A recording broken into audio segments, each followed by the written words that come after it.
கிருபை உங்களுக்குள்ள வருது அப்படின்னா there should be a change in your life. உங்களுடைய வாழ்க்கையில ஒரு மாற்றம் கண்டிப்பாக இருக்கணும். அந்த கிருபையை நான் பெற்றுக்கொண்டிருக்கிறேன் அப்படின்ற ஒரு அத்தாட்சி உங்களுக்குள்ள இருக்கணும். நீங்க ரிசீவ் பண்ணணும். ஒரு தரிசு நிலத்தை எடுத்துக்கோங்க, ஒரு நிலத்தை எடுத்துக்கோங்க. மழை பெய்யும், இல்லை தண்ணி பாய்ச்சுங்க. அந்த லேண்டு அந்த நிலம் அந்த தண்ணியை ஃபுல்லாக உறிஞ்சிட்டு ஏதாவது ஒரு பலனை கொடுக்கணும். ஒரு மரமோ ஒரு செடியோ ஏதோ ஒன்று அங்கே வரணும். போலதான் நம்மளுடைய வாழ்க்கையும் ஆண்டவர் அவருடைய கிருபையை உங்களுடைய கரத்தில் எடுத்துன்னு கொடுக்குறாரு. இங்கே பாருப்பா, கல்வாரி சிலுவையின் மூலமாக உனக்கு ரட்சிப்பை கொடுத்துருக்குறேன். ஒவ்வொரு நாளும் உனக்கு கிருபையை நான் எடுத்துகிட்டு உன் கண் முன்னாடி நான் வைக்கிறேன். ஆண்டவர் அவர் ஜென்டில் மேனுங்க. அவர் உங்ககிட்ட இந்த கிருபையை வச்சுக்கோன்னு திணிக்க மாட்டார். அவர் என்ன பண்ணுவார்னா, கிருபை எடுத்துகிட்டு உங்கள் கையில் இப்படி நீட்டு கொடுப்பார். ஏன்னா ஆண்டவர் நமக்கு ஃப்ரீ வில் கொடுத்துருக்கிறார்.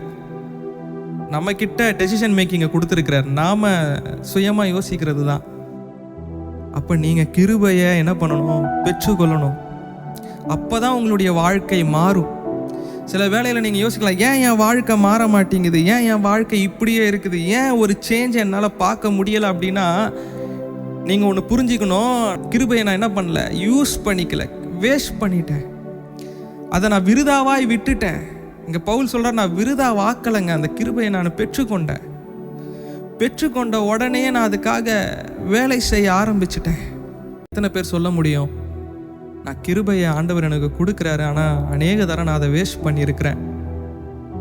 இன்றைக்கி நானும் என்னுடைய வாழ்க்கையில் அநேக தரம் அந்த கிருபையை வேஸ்ட் பண்ணியிருக்கிறேன். நீங்களும் அநேக தரம் அந்த கிருபையை வேஸ்ட் பண்ணியிருக்கலாம். இந்த நிகழ்ச்சியின் மூலமாக ஆண்டவர் உங்களுக்கு நினைப்பூட்டுகிறாரு, திரும்பவுமாய் நான் உனக்கு அந்த கிருபையை கொடுக்குறேன், திரும்பவுமாய் உன்னுடைய வாழ்க்கையை நான் மாற்றணும்னு ஆசைப்படுறேன். ஆண்டவர் எதிர்பார்க்கிறது என்ன தெரியுங்களா? நீங்கள் அதை என்ன பண்ணணும்? உங்களுடைய வாழ்க்கையில் பெற்றுக்கொள்ளணும். You have to gain. ஏன்னா கிருபையினால மாத்திரம்தான் இந்த உலகத்தில் நாம் நிலை நிற்க முடியும்.